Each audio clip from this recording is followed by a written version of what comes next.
Mesdames, Messieurs, Monsieur le Président, mes chers collègues, au nom de notre groupe, je tiens à m'associer à l'hommage que vous avez rendu aux victimes de l'attentat qui ont endeuillé Strasbourg avant-hier. Dans un moment aussi dramatique que celui-ci, la nécessité de l'union s'impose au-delà des clivages politiques, contre la barbarie, la haine, l'obscurantisme. Nous sommes toutes et tous aux côtés de l'Alsace dans l'épreuve qu'elle traverse.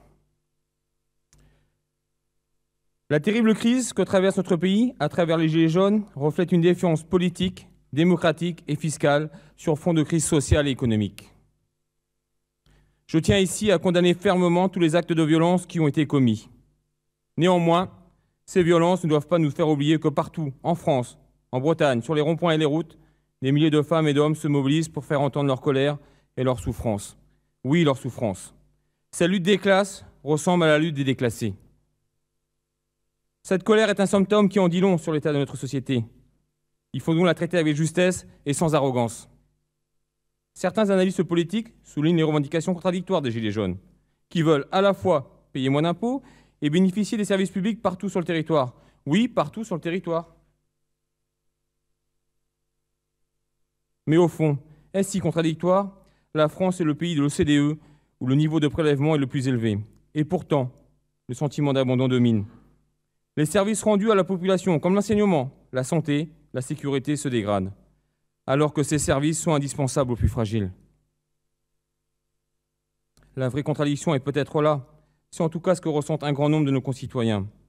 Dans le fossé qui se creuse entre l'important effort financier réclamé à chacun et le résultat perçu en termes d'équipement public et d'efficacité du service rendu à la population qui s'est détériorée. Vous connaissez ma trajectoire personnelle. Ce sentiment d'abandon, de déclassement, je l'ai ressenti avec mes collègues. Pourtant, je sais, nous savons tous que l'impôt est la condition indispensable pour la solidarité.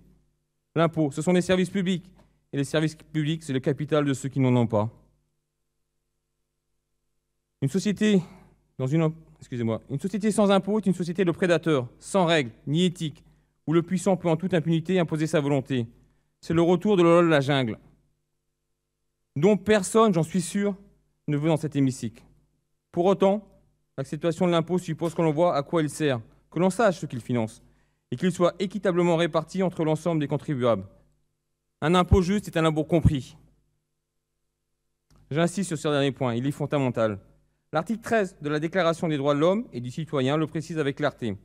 Pour l'entretien de la force publique et pour les dépenses d'administration, une contribution commune est indispensable. Elle doit être également répartie entre tous les citoyens en raison de leurs facultés.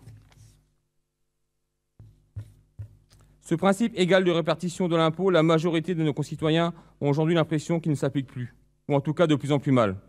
Écoutez les Gilets jaunes, si leurs prises de position peuvent diverger sur bien des points, au moins elles s'accordent sur l'idée que la baisse d'impôts consentie en faveur des plus riches et au bout du compte peser sur les classes moyennes et sur les ménages les plus modestes. La crise que nous traversons est un fruit d'une politique fiscale de l'État dont l'orientation s'applique aveuglément depuis quelques décennies. Une politique de l'offre dont l'unique finalité est de stimuler la compétitivité des entreprises, fût-ce au prix d'une précarisation croissante des catégories populaires. Disons-le clairement, l'actuel gouvernement n'a rien inventé, mais il n'a non plus rien arrangé. Dans sa déclaration solennelle, lundi soir, le président de la République a souhaité apporter une réponse à la vague de désespoir qui touche le pays. À chacun de juger l'opportunité et la portée des mesures qu'il a annoncées. En tout état de cause, on ne peut que déplorer que cette brutale poussée de fièvre n'ait été anticipée, ce qu'elle aurait pu être par un élément effort de concertation et d'écoute. Le sentiment de justice fiscale dont je viens de parler s'accompagne d'une crainte de plus en plus largement répandue, celle du déclassement social, déclassement territorial. Pour schématiser, il y a la peur de ne plus pouvoir boucler ses fins de mois, il y a aussi l'impression d'être livré à soi-même, loin des riches métropoles sur les territoires de plus en plus désertés par les services publics. Tout cela génère une évidente rancœur que la moindre étincelle peut transformer en brasier incandescent. La Bretagne, hélas, n'est pas épargnée. Certes, elle a toujours eu et elle continue à avoir le sens de la modération dans les rapports humains et le sens de l'intérêt général. Mais elle est nécessairement impactée par les tensions que traverse aujourd'hui la société française dans son ensemble. Tensions liées, comme partout ailleurs, à la pression fiscale qui se raccroît, au pouvoir d'achat qui se dégrade, aux services de proximité qui se raréfient. Au-delà encore de notre région, ses propres inquiétudes découlant de sa situation péninsulaire se traduisent par une sensibilité particulière sur les enjeux liés à la mobilité, par une forte prise de conscience aussi qu'aux conséquences pour la Bretagne d'un Brexit mal négocié. Notre institution n'a évidemment pas attendu l'explosion de colère pour se mobiliser sur ces différents enjeux. Sous votre autorité, Monsieur le Président, elle agit au quotidien dans ses différents champs de compétences afin de faire de la Bretagne une terre de justice et de solidarité où il fait bon vivre. Par sa politique territoriale, elle lutte activement contre la désertification de nos campagnes. Par sa politique numérique, elle s'engage en faveur d'une couverture intégrale du territoire régional par la fibre. Par sa politique transport, elle s'implique massivement en faveur de la rénovation de petites lignes ferroviaires. Je pense en particulier à la nouvelle ligne Brest-Quimper, inaugurée fin 2017, dont la région était le principal financeur. Cette quête de justice sociale et territoriale est réellement au cœur du projet pour la Bretagne que nous mettons en œuvre. Cependant, la situation présente exige de toute évidence un changement de braquet. Dans cette optique, je veux saluer, Monsieur le Président, la réactivité dont vous avez su faire preuve en décidant de réunir prochainement la conférence sociale qui sera ouverte aux représentants des Gilets jaunes. Rien n'est plus contagieux que la colère, rien n'est plus destructeur que l'amertume et la rage, et dans ce contexte, je me réjouis de l'appel qu'avec une grande sens des responsabilités, vous avez lancé au dialogue, au respect, à l'écoute et à l'unité. Seule la concertation, l'échange feront sortir de l'impasse dans laquelle nous nous trouvons actuellement. Nous en avons d'autant plus besoin que les défis majeurs sont devant nous. Notre conviction est que leur résolution n'est pas seulement une affaire de volonté politique, mais également une approche de l'action publique. Une approche qui doit être renouvelée en profondeur si nous voulons réellement restaurer le lien entre l'électeur et l'élu. Il faut que les citoyens se retrouvent dans le miroir politique. Tout d'abord, les décisions à prendre doivent être au plus près des territoires et de leurs habitants. La France reste un pays beaucoup trop centralisé, qui paie cette centralisation au prix fort, en termes de vitalité démocratique et d'efficacité des politiques publiques. J'en veux pour preuve les importantes difficultés que nous rencontrons concernant le développement de l'éolien en mer. Nous avons déjà en Bretagne consenti de lourds investissements afin d'accompagner cette filière d'avenir créatrice de milliers d'emplois non délocalisables. Or, au vu de l'ambition que nous portons sur ce secteur d'activité, les annonces du ministre des Transitions écologiques et solidaires le 28 novembre s'avèrent plus que décevantes, inacceptables. Vous l'avez dit, Monsieur le Président, la programmation sur l'éolien en mer n'est pas absolument à la hauteur du potentiel de notre région. Et sur la base des objectifs avancés, aucun projet industriel viable et créateur d'emplois ne pourra émerger. Dans ce domaine, comme tant d'autres, nous avons besoin de réelles marges de manœuvre décisionnelles qui aujourd'hui nous font cruellement défaut. Décentralisées donc, mais pas de manière uniforme. Les besoins sont évidemment différents d'un territoire à l'autre. Et en toute cohérence, il faut être capable d'y répondre de manière différenciée. En un mot, il s'agit de passer d'une culture administrative du prêt-à-porter à une culture du sur-mesure. L'exemple que je viens d'évoquer de l'éolien en mer le démontre volontiers. C'est tout l'objet de la concertation qui conduit actuellement la région avec l'État en vue de la conclusion d'un pacte de différenciation. Il doit donner à la Bretagne les moyens de répondre enfin aux enjeux spécifiques auxquels elle est confrontée, périphéricité, maritimité, langue et culture régionale.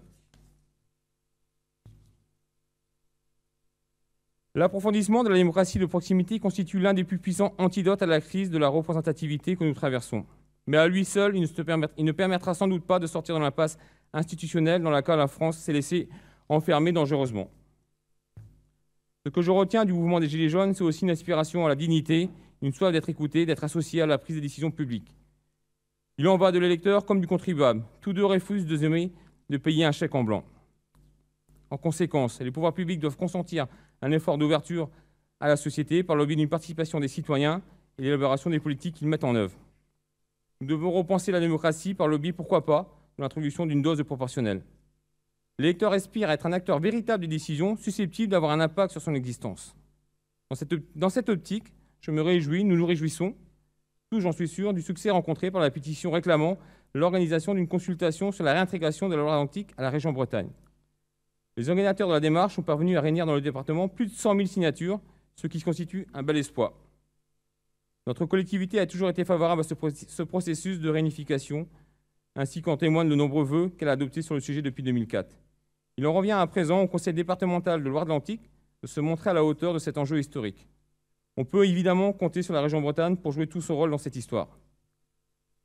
En tout état de cause, il faut appeler l'ensemble des acteurs de ce dossier à ne pas avoir peur de la démocratie. Consulter les citoyens, telle est bien l'approche que, pour ce qui nous concerne, nous avons promue dans le cadre de la Brescop.